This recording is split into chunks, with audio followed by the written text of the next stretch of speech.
Quisiera por favor que fueran conmigo al Evangelio de Mateo, capítulo 5. Evangelio de Mateo, capítulo 5. Vamos a leer los versículos 13 al 16 y luego vamos a ir a la presencia de Dios en oración. Vosotros sois la sal de la tierra, pero si la sal se desvanece, ¿con qué será salada? No sirve más para nada, sino para ser echada fuera y hollada por los hombres. Vosotros sois la luz del mundo. Una ciudad asentada sobre un monte no se puede esconder, ni se enciende una luz y se pone debajo de un almud, sino sobre el candelero y alumbra a todos los que están en casa. Así alumbre vuestra luz delante de los hombres, para que vean vuestras buenas obras y glorifiquen a vuestro Padre que está en los cielos. Como hemos visto en estas últimas 2 semanas, en estos versículos que acabamos de leer, el Señor Jesucristo enfoca cuál es la responsabilidad de los cristianos para con la sociedad en medio de la cual Dios nos ha colocado.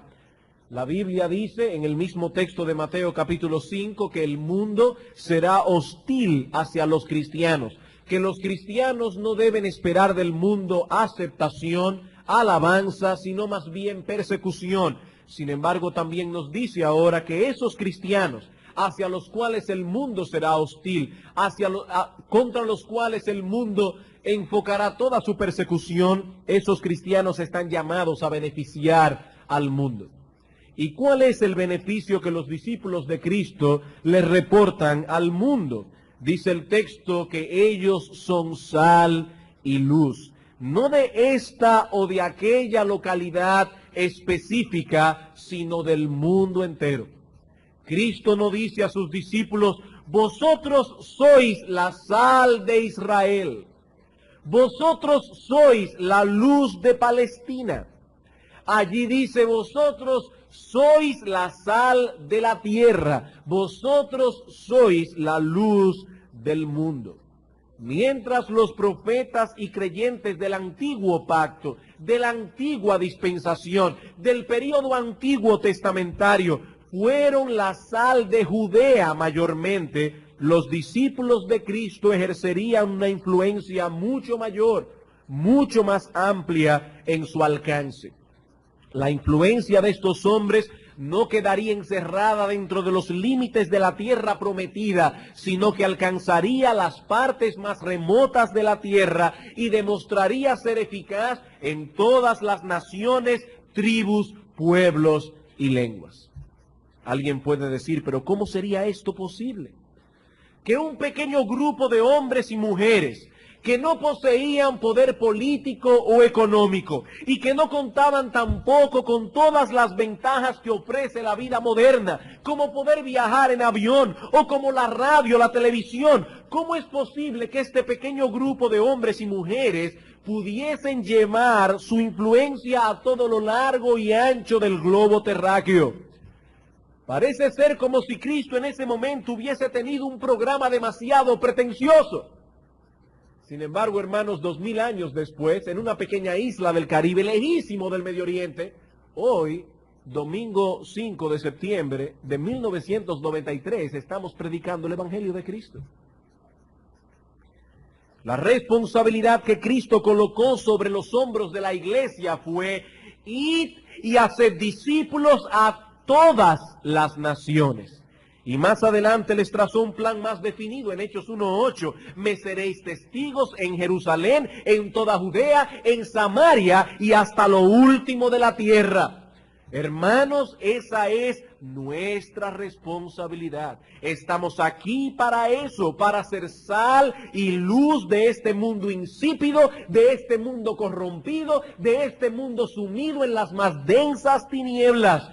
Nuestro compromiso no se puede limitar a la República Dominicana únicamente. Debemos tener un interés más universal.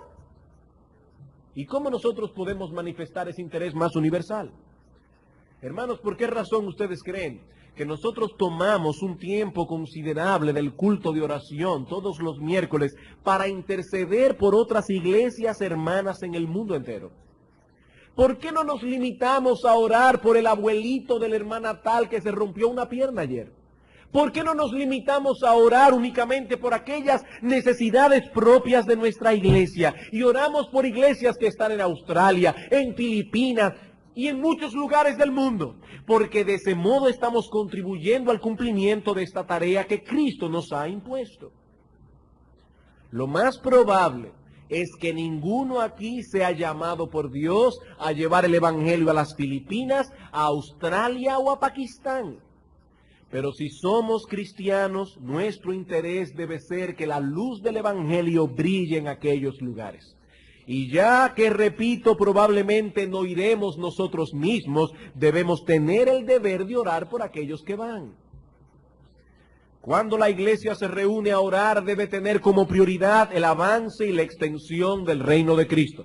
Fue así como nuestro Señor nos enseñó a orar en el Padre Nuestro. Padre nuestro que estás en los cielos, santificado sea tu nombre, venga tu reino, hágase tu voluntad en toda la tierra, no en República Dominicana, no en Iglesia Bíblica del Señor Jesucristo, hágase tu voluntad en la tierra, así como tu voluntad es hecha en los cielos. Y sabemos que esta oración no es para repetirla como una cantaleta. Cristo dice, no hagáis vanas repeticiones al orar. Ese es un modelo de oración, y en ese modelo de oración Cristo nos enseña a tener como prioridad el avance de su reino en nuestra oración particular, en nuestra oración corporativa.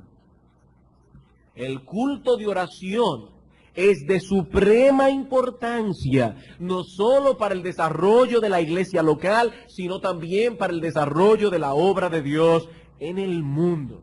Hermanos, si una persona clama ser creyente y no tiene interés de asistir al culto de oración, debemos preocuparnos por la condición espiritual de ese individuo. El creyente es sal y luz, y desea que esa luz se propague. Si no puedo ir yo, oraré por los que van.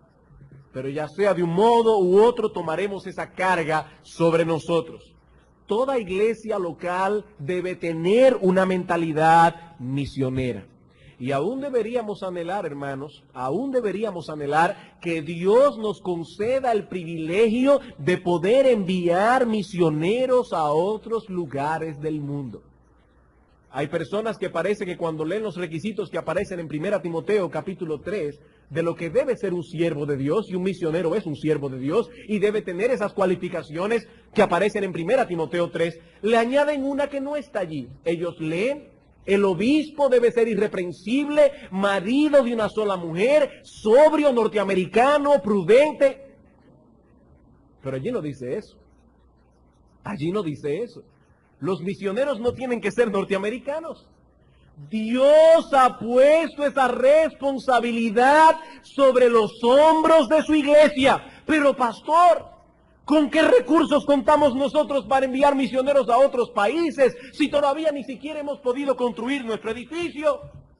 Con el mismo recurso con que contaban los apóstoles cuando Cristo les dio la orden de ir con el Evangelio hasta lo último de la tierra. ¿Con qué contaban ellos? Con el poder del Espíritu Santo.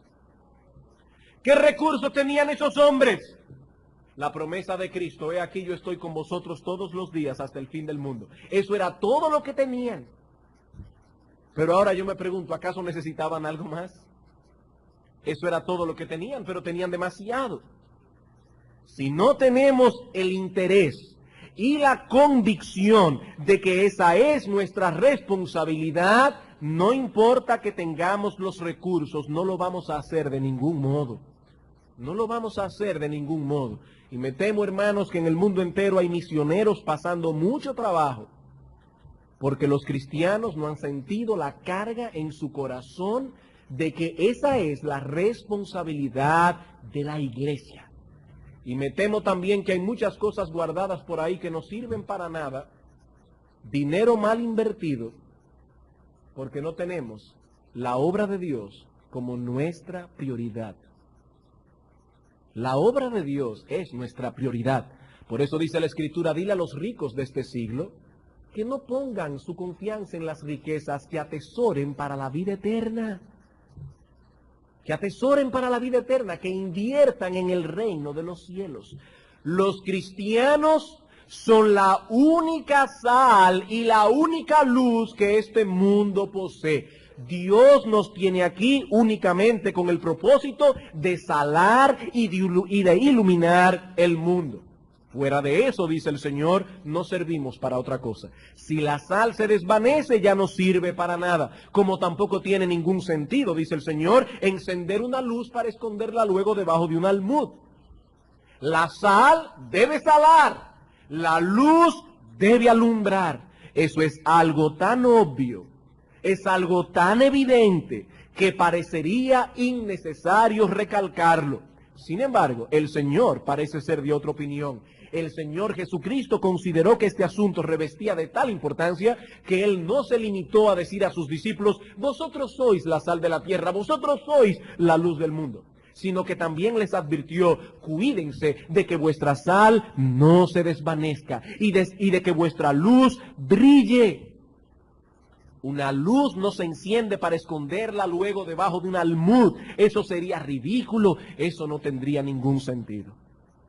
Y en la mañana de hoy quisiera considerar con vosotros estas advertencias de Cristo. Ese es el foco de nuestra atención en esta mañana. Las advertencias de Cristo contenidas en este texto que hemos estudiado ya por 3 semanas consecutivas. Existe la posibilidad de que nuestra sal se desvanezca. Existe la posibilidad de que nuestra luz deje de alumbrar. Esta es, sin lugar a dudas, la idea que el Señor Jesucristo intentó grabar en la mente y el corazón de los suyos en ese día. Ahora bien, ¿qué significa esto? ¿Es posible que un creyente verdadero, un genuino cristiano, deje de ser sal y luz? ¿Significa esto que existe la posibilidad de que un creyente genuino, un verdadero cristiano, vuelva a su estado anterior de incredulidad y pierda su salvación? Para tratar con este asunto quisiera comenzar con una premisa para luego extraer 2 enseñanzas de nuestro texto. Y solamente vamos a poder dar una de las enseñanzas, la otra la dejaremos para después. La premisa es esta.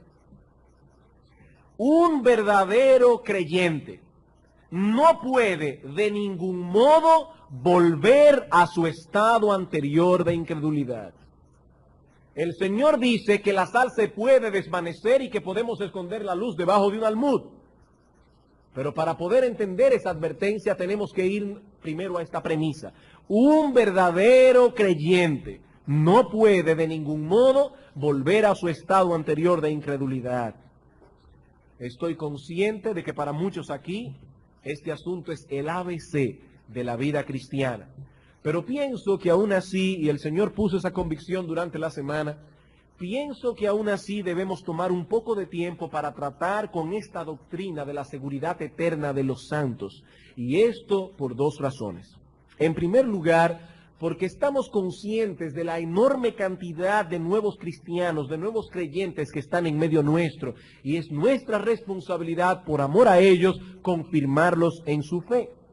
Y en segundo lugar, porque todos nosotros, no importa cuánto tiempo tengamos en el Evangelio, necesitamos ser afianzados en estas verdades vez tras vez. Necesitamos estar cimentados sobre esas verdades cada vez más y más. Algunas personas enseñan que un creyente verdadero puede volver a su estado anterior de incredulidad, perdiendo por consiguiente la salvación que una vez tuvo.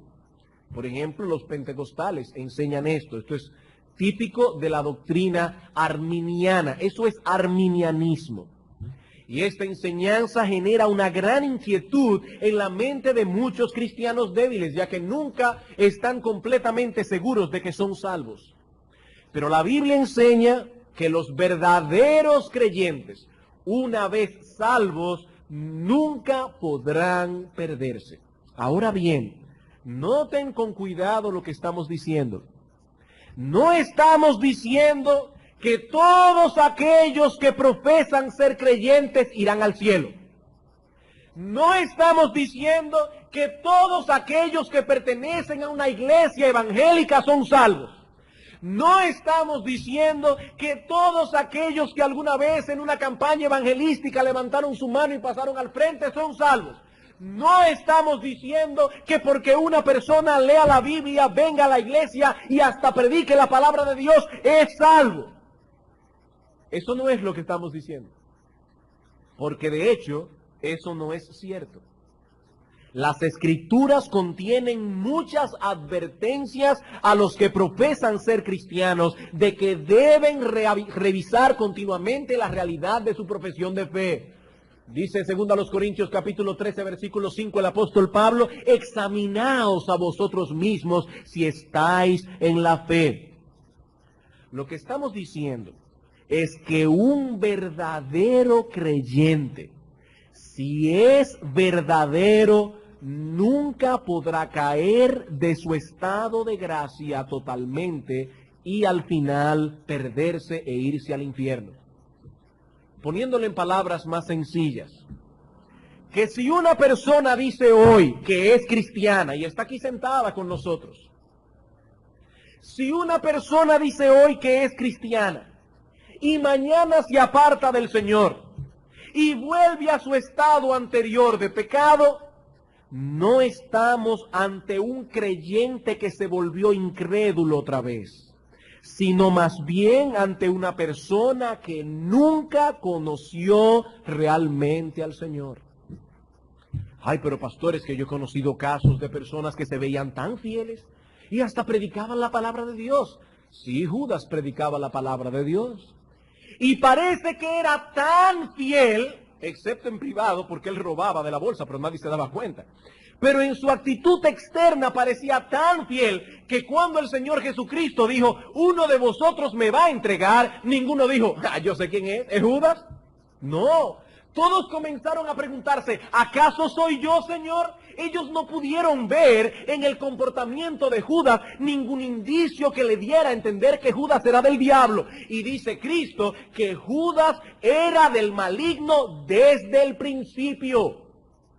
No fue que Judas de repente dejó de creer y se convirtió en un incrédulo otra vez. Es que Judas nunca fue creyente. Hermanos, esa es la clara enseñanza de la palabra de Dios. En Mateo capítulo 7, versículo 21 al 23, dice el Señor Jesucristo: no todo el que me dice Señor, Señor, entrará en el reino de los cielos, sino el que hace la voluntad de mi Padre que está en los cielos. Y muchos me dirán en aquel día, en el día del juicio: Señor, Señor, y en tu nombre no echamos fuera demonios, y en tu nombre hicimos muchos milagros, y en tu nombre profetizamos. Y entonces les declararé: nunca os conocí, apartaos de mí, hacedores de maldad. Hermanos, consideren esto por un momento. Aquí Cristo no dice: algunas personas en aquel día estarán engañados. Cristo dijo: muchos.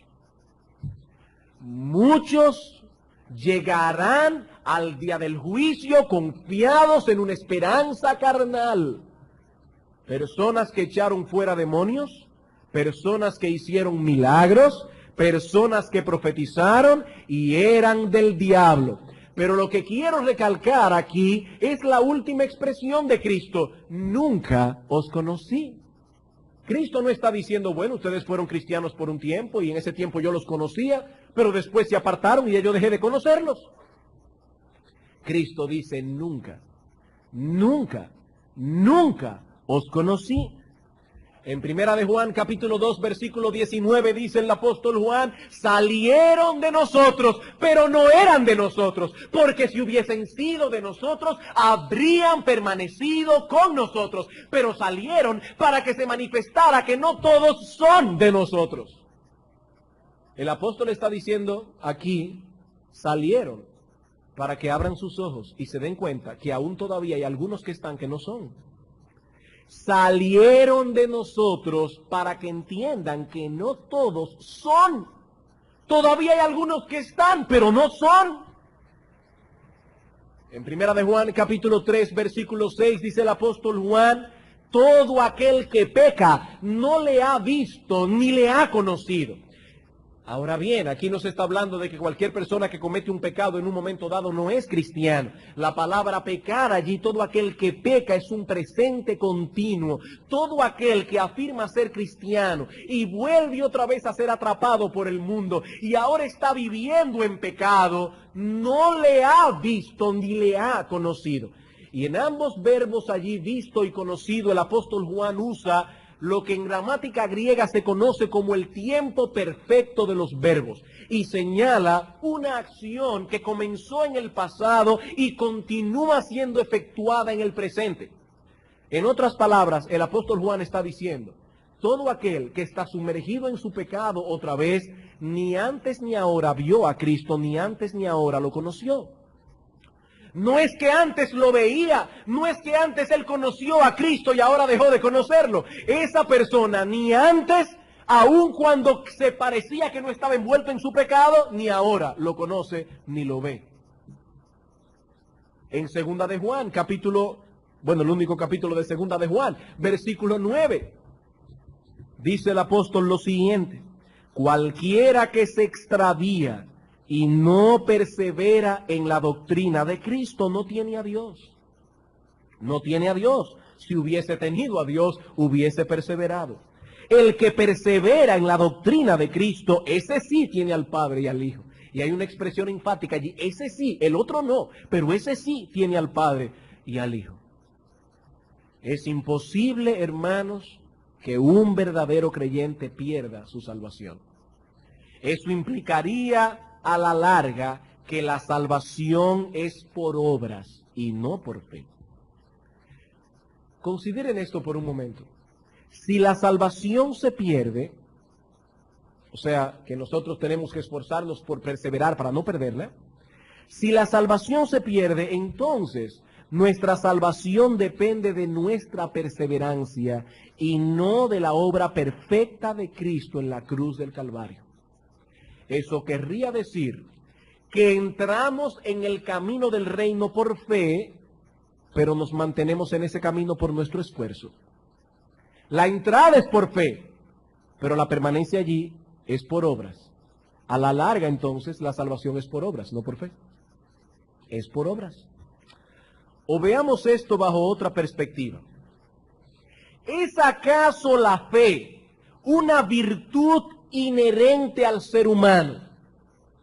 Cuando un hombre cree, predicamos el evangelio aquí, hay un montón de personas, uno cree y otro no cree. ¿Implica eso que este individuo que ha creído era mejor que aquellos que no creyeron? ¿Había algo bueno en él que lo llevó a creer? ¿Era él superior moral y espiritualmente a los otros pecadores? No, hermanos, de ninguna manera. La fe es un don de Dios. La fe es un regalo que Él concede por gracia a quien Él quiere. Y 2 textos serían suficientes para probar esto. Hay muchos más, pero no tenemos tiempo. Hechos 18, 27. Se nos habla allí de Apolos, que pasó a cierto lugar donde había un grupo de creyentes. Y dice la Escritura en Hechos 18, 27, que Apolos fue de mucho provecho para todos aquellos que por la gracia de Dios habían creído. ¿Por qué creyeron? ¿Porque eran superiores moralmente? ¿Porque eran superiores espiritualmente? No, porque la gracia de Dios los capacitó para creer. Y el otro texto es Filipenses capítulo 1, versículo 29, donde dice el apóstol Pablo: a vosotros, creyentes, se os es concedido por causa de Cristo, no solo que creáis en Él, sino también que padezcáis por Él. ¿Qué dice Pablo allí? Creyentes, fue Dios que les concedió por gracia que vosotros creáis. Fue Dios que lo concedió. Si la fe es un regalo de Dios, la capacidad de perseverar en la fe debe provenir de la misma fuente. ¿Es Dios quien nos da la fe? Es Dios quien nos preserva en fe.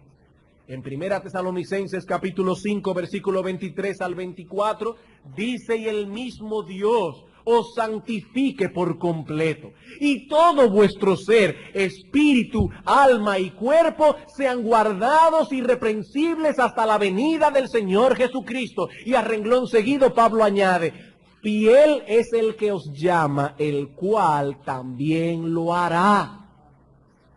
Dios os santifique por completo. Él os preserve. Él es fiel y Él lo hará. Él lo hará. Primera de Pedro capítulo 1, versículos 3 al 5.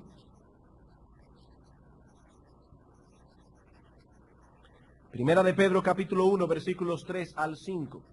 Bendito el Dios y Padre de nuestro Señor Jesucristo, que según su grande misericordia nos hizo renacer para una esperanza viva por la resurrección de Jesucristo de los muertos, para una herencia incorruptible, incontaminada e inmarcesible, reservada en los cielos para vosotros. Tenemos una reservación en los cielos. Y cuando lleguemos allí no nos dirán que la reservación fue cancelada, porque esa reservación ya fue pagada por la sangre preciosa de infinito valor de nuestro Señor Jesucristo. Versículo 5. A vosotros que sois guardados por el poder de Dios mediante la fe. Hay personas que dicen, ay, si tú pierdes la fe. No es que allí no dice que nosotros somos guardados por la fe. Somos guardados por el poder de Dios, que es infinito, a través de la fe. Porque la fe es el medio que Dios usa para preservarnos. Él nos da la fe, Él nos preserva en fe. Por eso Judas, no el Iscariote, sino el que era fiel al Señor, puede concluir su carta con esta hermosa doxología. Judas, versículos 24 al 25. Y a aquel que es poderoso para guardaros sin caída y presentaros sin mancha delante de su gloria con gran alegría, al único y sabio Dios nuestro Salvador, sea gloria y majestad, imperio y potencia, ahora y por todos los siglos. Amén. Nuestro Señor es poderoso para guardarnos sin caída. Pero aún quisiera enfocar este asunto desde otra óptica. Hermanos, ¿qué es lo que salva al pecador? ¿Qué es lo que salva al pecador? ¿Es el acto de creer? Es que cuando creemos, Dios nos cuenta la fe como una buena obra que nos hace merecedores de la salvación. ¿Es de esa manera que somos salvos? No, hermanos. Dios salva al pecador cuando pone en su cuenta la justicia perfecta de Cristo. ¿Y cómo pone Dios en la cuenta del pecador la justicia perfecta de Cristo cuando ese pecador cree? Por medio de la fe. Pero lo que lo salva no es la fe, es la justicia perfecta de Cristo que es puesta en su cuenta por medio de la fe. El ejemplo que hemos puesto muchas otras veces, cuando vamos a un banquete y nos ponen delante tenedor, cuchillo, cuchara, lo que alimenta no es el tenedor. El tenedor es el instrumento a través del cual nosotros cogemos el alimento, pero no es el tenedor. Si usted se come el tenedor, se le va a romper los dientes y yo no sé qué otra cosa más le puede pasar. Usted no puede comerse un tenedor. El tenedor no alimenta, lo que alimenta es la comida que usted coge con el tenedor. Bueno, la fe no salva, hermanos. Lo que salva es Cristo por medio de la fe. Él es el Salvador, no la fe. No es el acto de creer, es la justicia de Cristo. Cuando el pecador cree, la justicia de Cristo es puesta a su cuenta. De modo que ya Dios no está viendo al pecador, está viendo a Cristo. A aquel que no conoció pecado, dice Pablo, por nosotros Dios lo hizo pecado, para que nosotros fuésemos hechos justicia de Dios en él. Tan pronto esa justicia es puesta en la cuenta del pecador, es imposible que ese pecador se pierda. ¿Por qué? Porque esa justicia es perfecta. Esa justicia es perfecta. No hay un solo pecado, hermanos, pasado, presente o futuro, que no haya sido perdonado al pecador arrepentido. La sangre de Cristo nos limpia de todo pecado. ¿Cómo puede Dios condenar a alguien por quien Cristo murió? Que de hecho, es un argumento más para probar que Cristo no murió por todo el mundo. Él murió por ciertas personas a las que Él vino a salvar. Porque si Él hubiera muerto por el mundo entero, ya Dios no podría condenar al mundo. Porque ¿cómo Dios puede condenar a una persona por quien Cristo murió? ¿Cómo puede Dios mandar al infierno a una persona por quien Cristo derramó su sangre?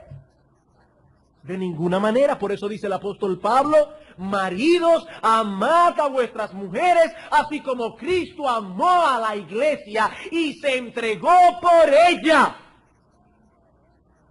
No por el mundo, se entregó por ella. Él ya pagó esa deuda y por lo tanto ya no se nos puede exigir que la paguemos otra vez. Ese es el argumento que usa Pablo en Romanos capítulo 8, versículos 28 al 39. Que de paso, debo decir que si ese fuera, y no lo es, pero si fuera el único texto de las Escrituras que hablara de la seguridad que tiene un creyente de que no se puede perder, ese texto sería suficiente para probar el punto. Pero hay muchos otros. Dice el apóstol Pablo en Romanos capítulo 8, versículo... Bueno, el tiempo va avanzando. Vamos a comenzar desde el versículo 30. Y a los que Dios predestinó, a estos también llamó. Y a los que llamó, a estos también justificó. Y a los que justificó, a estos también glorificó. Ese esquema de salvación para Pablo es algo tan acabado que él dice: considérense ya glorificados. Eso es seguro. Si Dios los predestinó, los llamó, los justificó, los va a glorificar también. Eso es seguro. Eso es una cadena donde cada eslabón está conectado al otro y no se puede soltar. ¿Qué pues diremos a esto? Dice Pablo. Que si Dios es por nosotros, ¿quién contra nosotros? El que no escatimó ni a su propio Hijo, sino que lo entregó por todos nosotros, ¿cómo no nos dará también con Él todas las cosas? ¿Quién acusará a los escogidos de Dios, si es Dios el que justifica? Si Dios, que es un juez perfecto, te ha declarado justo en base a la justicia de Cristo, ¿quién te puede condenar? ¿Quién es el que condenará si Cristo es el que murió? Pero más aún, el que también resucitó, el que además está a la diestra de Dios, el que también intercede por nosotros. Hermanos, tenemos a Cristo como nuestro sumo sacerdote, orando continuamente por nosotros de la misma manera que el Señor oró por el apóstol Pedro. ¿Recuerdan cuando Cristo dijo: Pedro, Satanás os ha pedido para zarandearos como a trigo, pero yo he rogado por ti para que tu fe no falte? Y el texto griego dice literalmente: he rogado por ti para que tu fe no sea eclipsada. Pedro, la tentación vendrá, tu fe se apagará, pero no completamente. La llama de tu fe disminuirá, la luz brillará opacamente, pero yo he orado por ti para que ese eclipse no sea total. Por eso dice Cristo: cuando regreses, confirma a tus hermanos.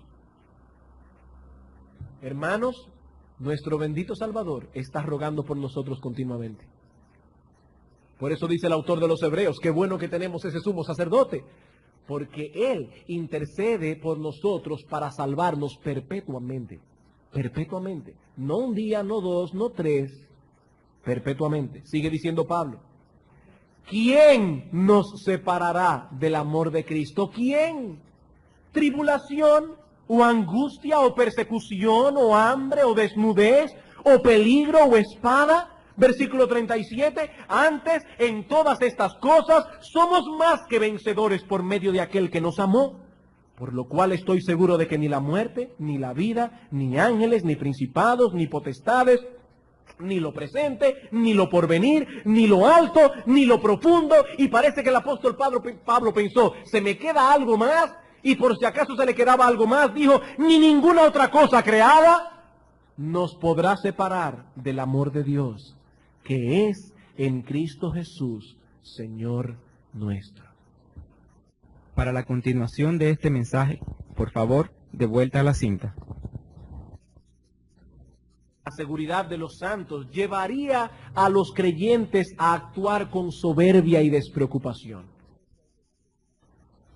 Muchos consideran que esta doctrina de la seguridad de los santos llevaría a los creyentes a actuar con soberbia y despreocupación. Pero si eso es así, Como me dijo una persona una vez, ah, tú eres de los que crees salvo, siempre salvo. Pues vete por ahí a un prostíbulo y vete a beber. Digo, no, espérate. Eso no es lo que enseña esta doctrina. Si eso fuera así, eso mismo podría argumentarse contra la doctrina de la salvación por gracia. Eso es lo que dice la Iglesia Católica Romana. Ah, pero si la salvación no es por obra. De hecho, decía Francisco La Cueva, un sacerdote católico romano que se convirtió al Señor después de haber estado unos 30 años en el sacerdocio, que cuando él estaba en el seminario, lo único que a él le enseñaron de Martín Lutero, lo único que él aprendió acerca de Lutero, es que Lutero fue un cura que dejó de ser cura para casarse con una monja, y que él decía, cree mucho y peca mucho. O sea, como diciendo, ya que la salvación es por la fe, pues date vida, como quiera vas al cielo. Pero ¿saben algo? El diablo es el mismo siempre. Esa acusación se le hicieron al apóstol Pablo, porque el apóstol Pablo predicó la salvación por gracia, y el apóstol Pablo predicó la perseverancia final de los santos. En Romanos capítulo 3, versículo 8, dice el apóstol, ¿y por qué no decir cómo se nos calumnia y como algunos cuya condenación es justa afirma que nosotros decimos, hagamos males para que vengan bienes? ¿Notan el mismo argumento diabólico aquí? Pablo dice, hay muchos por ahí que nos están acusando de que nosotros decimos, como la salvación es por gracia, hagamos males para que vengan bienes. ¿Pero qué dice Pablo? Eso es falso. Nosotros no estamos predicando eso. En Romanos capítulo 6, versículo 1 dice, ¿qué pues diremos? ¿Perseveraremos en el pecado para que la gracia abunde? En ninguna manera, porque los que hemos muerto al pecado, ¿cómo viviremos aún en él? Una persona que diga, no importa lo que yo haga porque como quiera soy salvo, ese no es un cristiano que confía en la doctrina de la seguridad de la salvación. Ese es un presuntuoso que no ha conocido a Cristo. Ese es el hombre que describe Judas en su epístola en el versículo 4, que pervierte la gracia de Dios y la convierte en libertinaje. Porque dice Tito, o Pablo diciendo a Tito, la gracia de Dios se ha manifestado a todos los hombres, enseñándonos a que renunciemos a toda impiedad y a que vivamos en este siglo sobria, justa y piadosamente. La gracia de Dios no solamente nos salva, la gracia de Dios nos santifica. Como decía el pastor Eduardo esta mañana, la gracia de Dios nos libra de la esclavitud del pecado para que podamos cumplir la ley. Por eso Pablo dice, yo ni estoy bajo la ley, ni estoy sin ley. Y entonces, Pablo, ¿en qué tú estás? Ni estoy bajo la ley porque la ley ya no me condena, pero tampoco estoy sin ley, dice 1 Corintios 9. Y Pablo allí acuñó un término que yo creo personalmente que no aparece en otra parte del Nuevo Testamento. Pablo dice, yo estoy en ley. Ni estoy bajo la ley para que me aplaste, ni estoy fuera de ella, estoy subido en ella. Yo corro en ese tren, yo voy por ese carril, porque la gracia de Dios me ha libertado del pecado para que ahora pueda vivir en santidad. El creyente verdadero es movido más bien a gratitud cuando considera el amor de Dios para con él. Esa seguridad que posee de que se encuentra en la senda que conduce al cielo es un aliciente para cuidar esa salvación tan grande que le ha sido otorgada como un regalo gratuito. Hermanos, el que está sucio no tiene temor de ensuciarse un poquito más. Por ejemplo, una hermana se pone su ropa de trabajo, ese día es día de limpieza en la casa, de polvar gaveta, polvo sucio, y la hermana está que no le cabe un sucio más. Y llega el niño del colegio, ella no tiene problemas en darle un abrazo, aunque el niño también está sucísimo. ¿Por qué? Porque a ella no le cabe un sucito más, ella no le preocupa ensuciarse más. Pero imaginemos a esta hermana, acabada de bañar, se ha puesto su mejor vestido porque va a salir, un vestido blanco de lino. Y llega el niño con toda la boca sucia de helado de chocolate, a balanzarse encima de ella, a darle un abrazo. ¿Qué va a hacer la hermana? Bueno, yo creo que todo ser normal se cuida porque ella está limpia y procura mantenerse en esa condición. La seguridad de salvación nos hace más fervientes en nuestra fidelidad. Nos hace más fervientes. El creyente puede descansar confiado en la promesa de Cristo de que sus ovejas no perecerán jamás. Nadie las arrebatará de su mano. Juan capítulo 10, versículo 28. Así que cuando el Señor Jesucristo habló de que la sal podía desvanecerse, no estaba implicando con ello que un verdadero creyente puede volver a su estado anterior de incredulidad. Esa es nuestra premisa. Quisiera pasar ahora a tratar con la primera de dos enseñanzas que podemos derivar de nuestro texto. Y la primera es esta. Aún así, los que profesan la fe cristiana deben cuidar que la sal no se desvanezca. Aún así, los que profesan la fe cristiana deben cuidar que la sal no se desvanezca. En el tiempo del Señor Jesucristo no existía un sistema de purificación para la sal como lo tenemos en el día de hoy. Hoy contamos con una serie de procesos mecánicos que eliminan de la sal las impurezas que vienen mezcladas con ella. Y mientras más pura es la sal, más efectiva es para hacer lo que debe hacer, preservar la carne y dar sabor. Pero repito, hermanos, en la época del Señor no contaban con esos procesos modernos de purificación. Y por lo tanto, muchas veces la sal llegaba a los hogares mezclada con arena, con barro y con otras impurezas. Cuando esa sal era expuesta por un considerable periodo de tiempo a los efectos de la atmósfera, al aire, a la lluvia, al sol, las partículas salinas se perdían. Y lo que quedaba luego era una especie de arena que, aunque conservaba la apariencia de la sal, había perdido por entero su sabor y ya no servía para nada. Esa es la figura que el Señor tiene en mente aquí.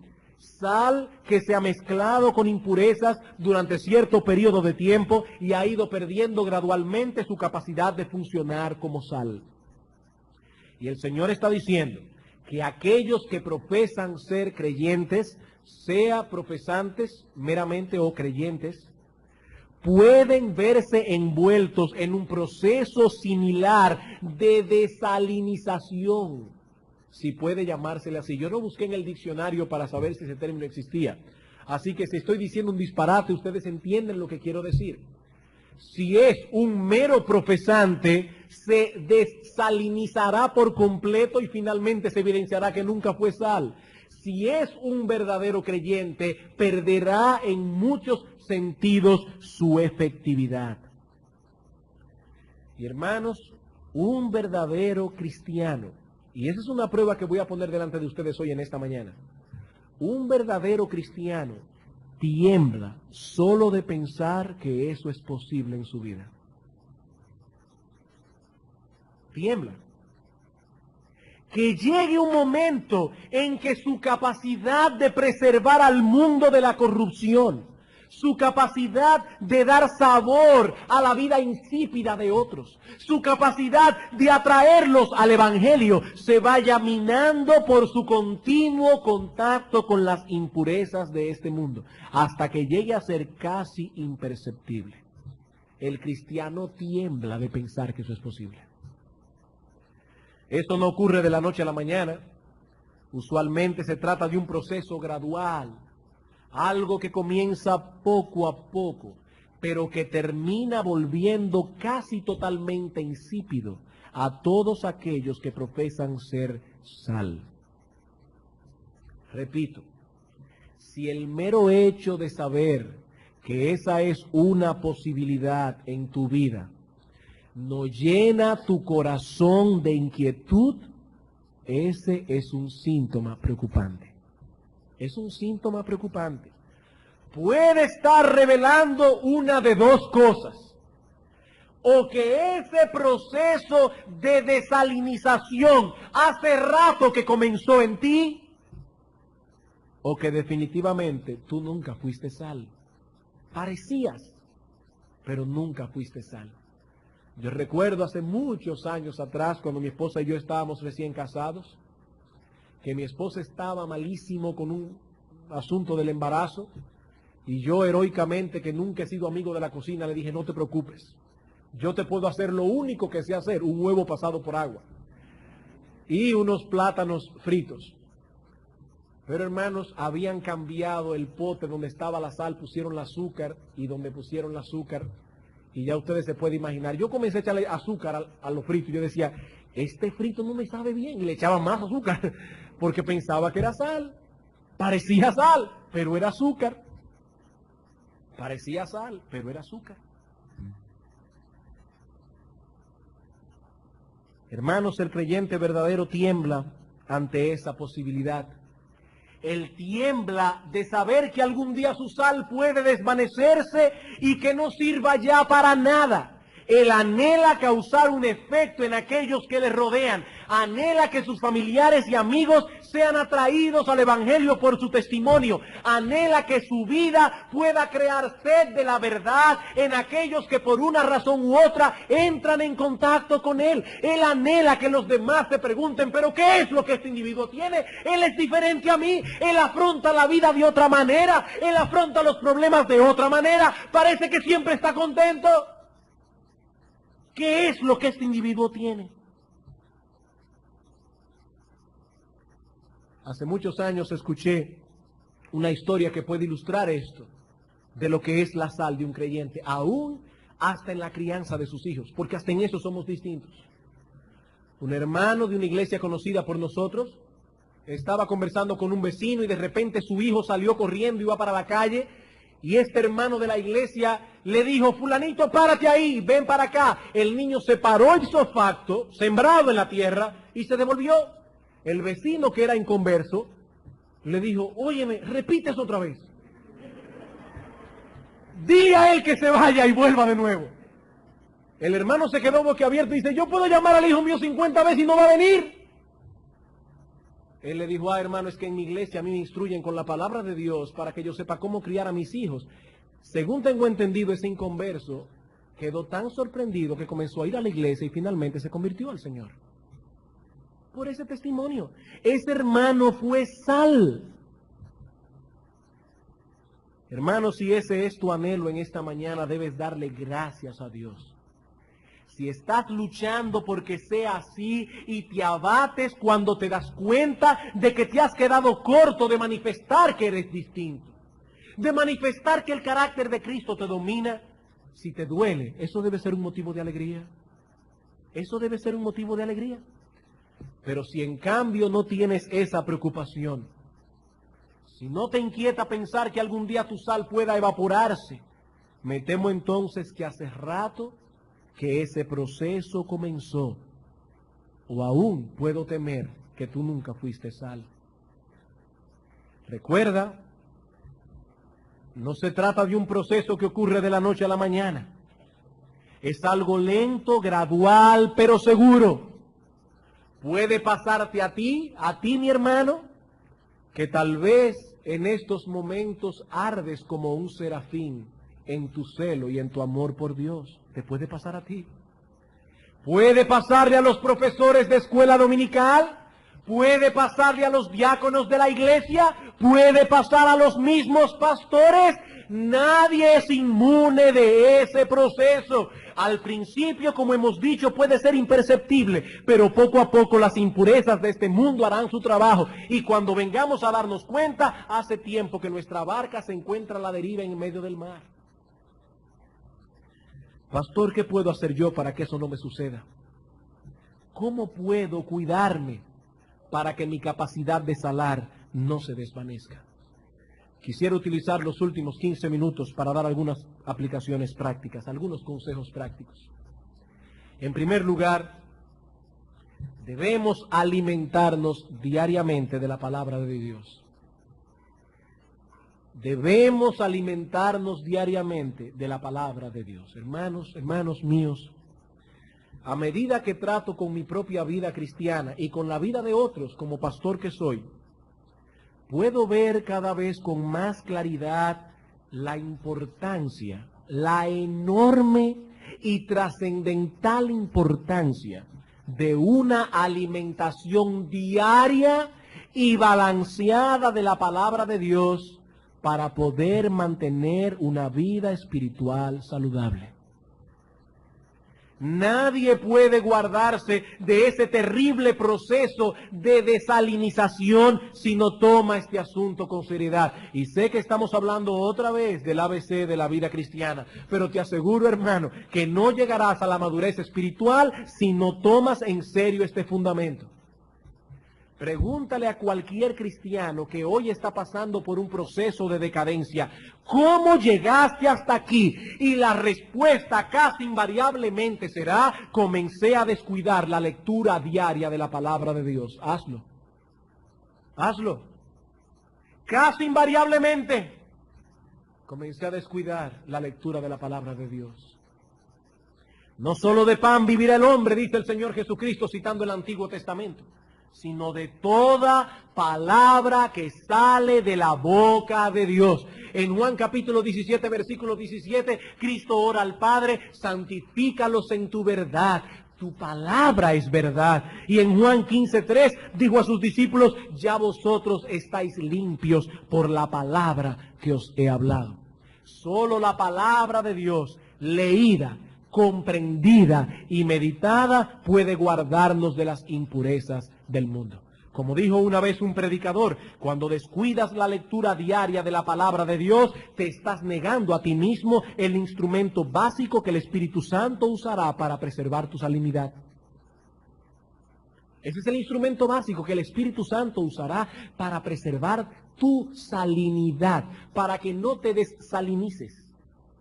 Cristo dijo, Padre, santifícalos a través de tu palabra. Tan pronto esa palabra es descuidada, las impurezas comienzan a encontrar cabida en nuestro corazón y la salinidad comienza a evaporarse. Y yo te pregunto, hermano, ¿estás tú apartando un tiempo diario y específico para alimentar tu alma a través de la palabra de Dios? ¿Te expones diariamente a este libro con la conciencia de que a través de él estás escuchando la voz de Dios? ¿Te detienes a considerar lo leído o te conformas con pasear tus ojos sobre las letras sin que tu entendimiento y tu corazón sean afectados por lo que lees? No se trata simplemente de posar nuestros ojos sobre las páginas de las Escrituras para luego decir que estamos al día con el plan de lectura o que hicimos hoy nuestro devocional. Se trata de algo más profundo, es acercarse diariamente a este libro sagrado pidiendo a Dios como el salmista, abre mis ojos y miraré las maravillas de tu ley. Es poner la mente a funcionar, hermanos, cada cual conforme a la capacidad que Dios le ha dado, pero debemos poner la mente a funcionar. El apóstol Pablo dijo a Timoteo, Timoteo, considera lo que digo. Literalmente en griego, dale mente a lo que digo y el Señor te dé entendimiento en todo. Continuamente considéralo, pon tu mente en esto, es lo que Pablo está diciendo. Y como resultado de esa actividad mental, como resultado de esa actividad intelectual, el Señor te dará entendimiento. Repito, cada cual de acuerdo a su nivel, hermanos. Algunos nadarán 5 pies, otros llegan a 50. Pero si tu capacidad es de 5 pies, no te quedes haciendo flotadera en la superficie. Llega a 5 pies. Hazles preguntas al texto. ¿Qué significa esto que estoy leyendo? ¿Hay algún mandamiento aquí que yo debo obedecer? ¿Hay alguna promesa en la que puedo descansar? ¿Algún pecado que yo debo abandonar? ¿Alguna actitud que yo debo corregir? Estamos leyendo Filipenses. ¿Vuestra gentileza sea conocida por todos los hombres? Oh Señor, ¿qué piensan los demás de mí? ¿Soy una persona gentil? ¿Mis hijos qué piensan de mí? ¿Que soy una persona amable? ¿O que soy un puercoespín? ¿Qué piensan las personas de mí? Hazte esas preguntas. Hermano, solo leyendo la Biblia de ese modo podrás mantener tu salinidad. Decía Martín Lutero, la Biblia te mantendrá alejado del pecado o el pecado te mantendrá alejado de la Biblia. Y lo que él está diciendo es lo mismo que Pedro en su carta, primera de Pedro capítulo 2, versículo 1 al 2, desechando toda inmundicia, toda impureza, desead como niños recién nacidos la leche espiritual no adulterada. Una cosa excluye la otra. Desecha las impurezas y vas a desear esa leche espiritual no adulterada. Así que lo primero que debemos hacer es alimentarnos diariamente de la palabra de Dios. Diariamente. A nadie se le ocurre comer en un día todo lo que necesita en una semana para así poder pasar 7 días sin comer. Eso sería ridículo. Cada día debemos alimentar nuestros cuerpos. Cada día debemos alimentar nuestra alma. La gracia de ayer no me sirve para hoy. Punto. En segundo lugar, debemos acudir diariamente al trono de la gracia y clamar porque Dios nos haga conscientes de su presencia, porque Dios nos conceda la gracia que necesitamos para luchar con el pecado que aún mora en nosotros, porque Dios nos dé discernimiento para no dejarnos atrapar por las sutilezas del mundo. ¿Qué dijo el Señor a sus discípulos en Mateo 26:41? Velad y orad para que no entréis en tentación. Estos dos elementos de la vida cristiana caminan siempre juntos. Aquellos que están alertas de los peligros que los rodean, oran continuamente a Dios que los proteja de ellos. De igual modo, cuando acudimos al trono de la gracia pidiendo protección, la misma oración produce en nosotros una conciencia mayor de que nos encontramos en medio de una batalla y de que debemos velar, velar y orar. En tercer lugar, debemos mantenernos en comunión con el pueblo de Dios. Debemos mantenernos en comunión con el pueblo de Dios. Como dice el autor del libro a los Hebreos, no debemos dejar de congregarnos como algunos tienen por costumbre. El estar en contacto continuo con la sal de la iglesia de Cristo nos permitirá mantener nuestra propia salinidad. Si queremos mantener nuestra salinidad, entonces, debemos alimentarnos diariamente de la palabra de Dios, acudir continuamente al trono de la gracia en oración, mantener la comunión con el pueblo de Dios. Pero aún hay algo más que no debemos pasar por alto, aunque nos pasemos 5 minutos.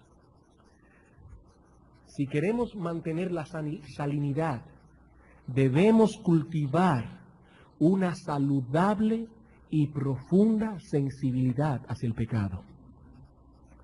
Debemos cultivar una saludable y profunda sensibilidad espiritual hacia el pecado. Y el pasado domingo en la noche, el pastor Flaquer en la meditación de Santa Cena compartió con nosotros un material excelente al respecto. No debemos permitir que ningún pecado encuentre un lugar confortable en nuestro corazón. No podemos evitar el tener una lucha diaria con el pecado, eso no podemos evitarlo. Pero sí debemos evitar que ese pecado penetre fácilmente. Que ese pecado encuentre un lugar confortable en nuestro interior.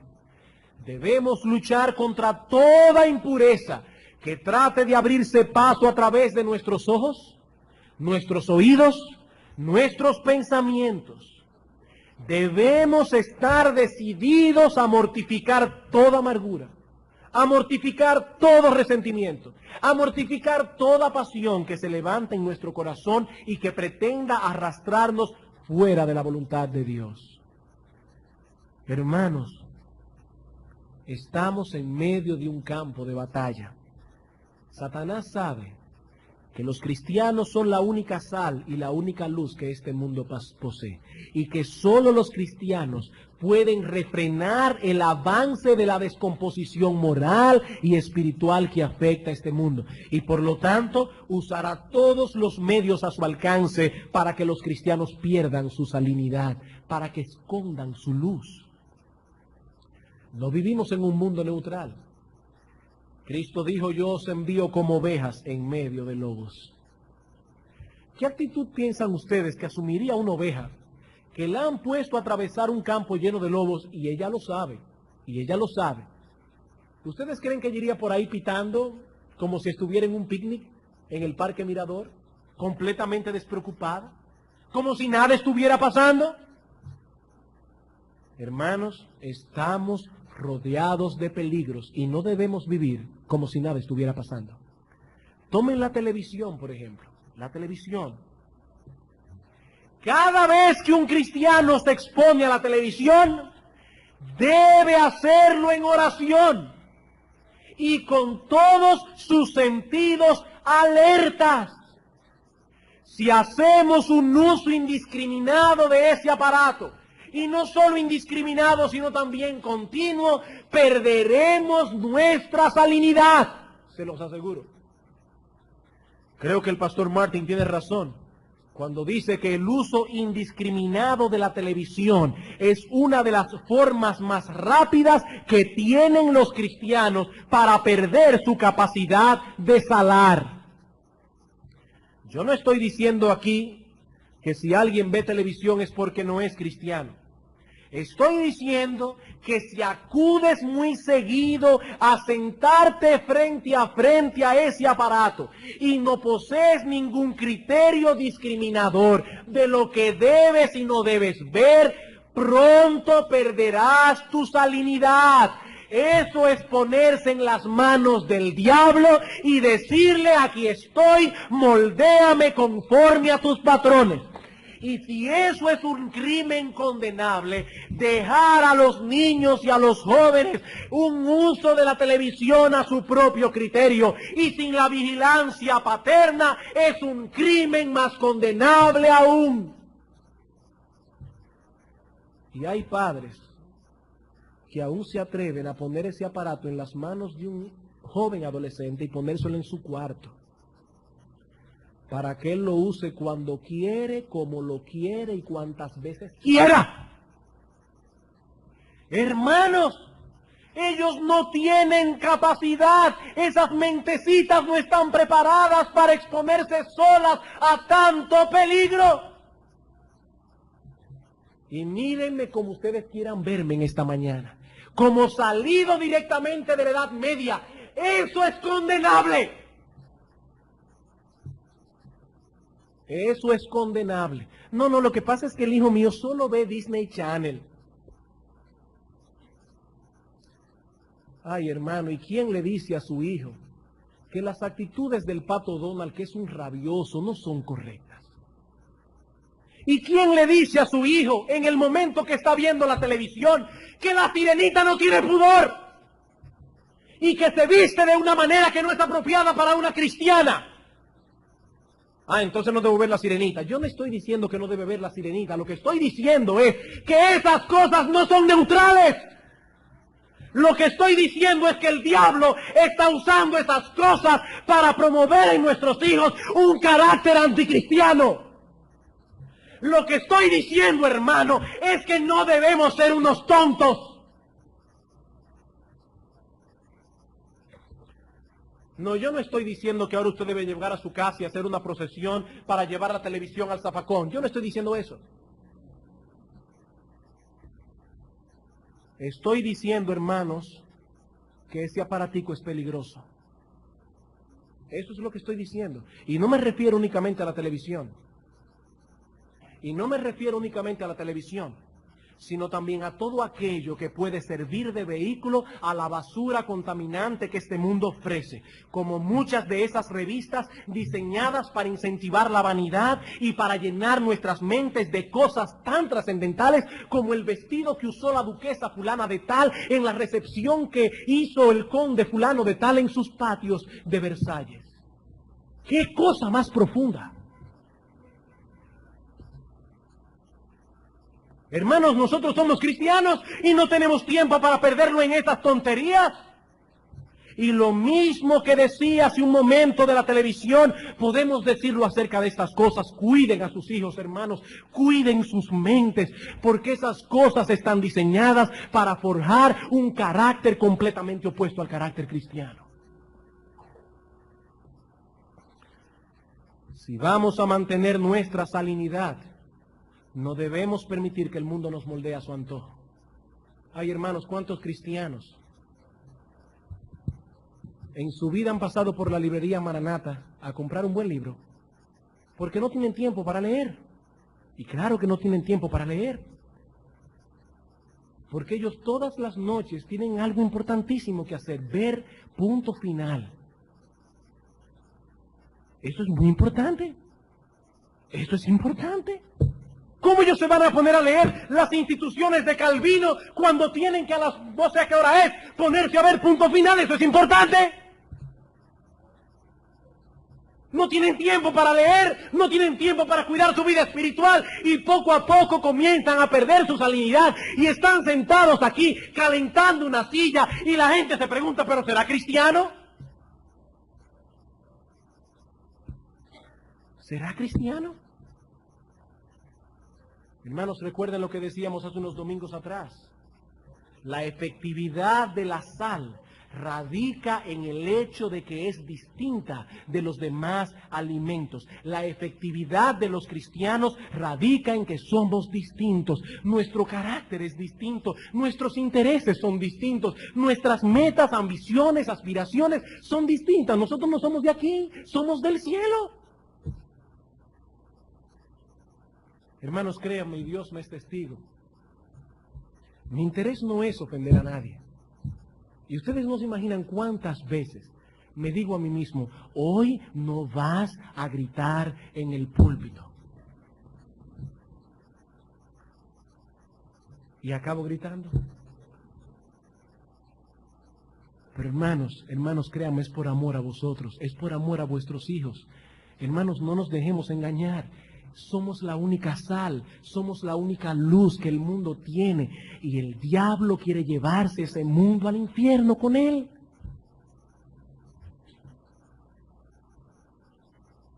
Ese elemento distintivo que nos caracteriza debe manifestarse en todo lo que hacemos.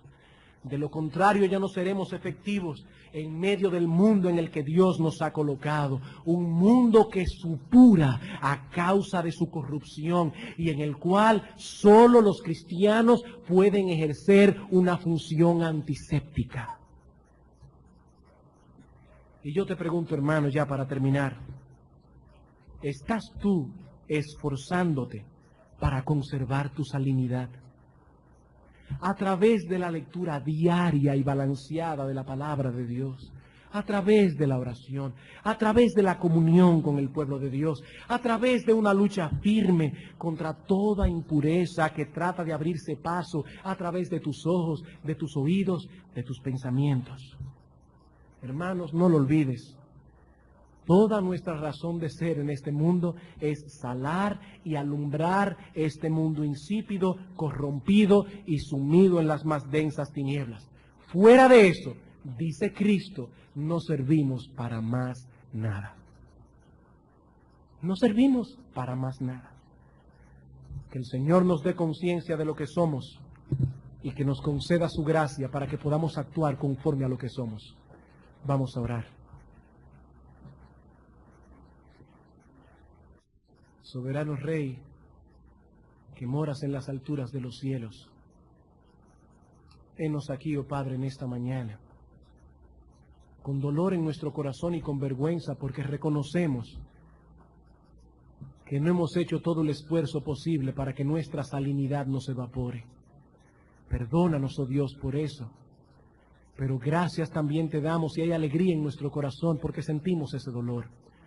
Gracias, oh Señor, por la vergüenza que sentimos delante de ti cuando vemos que no estamos haciendo las cosas correctamente, porque eso es un indicio de que nuestro corazón no se ha endurecido por el pecado. Señor, ayúdanos, perdónanos y ayúdanos para que por medio de tu gracia nosotros podamos vivir en este mundo de acuerdo a lo que somos y que podamos crear sed en aquellos que nos conocen y que vengan a preguntarnos qué es lo que nosotros tenemos, para entonces, con mansedumbre y reverencia, poder hablarles acerca de la esperanza preciosa que hay en nosotros.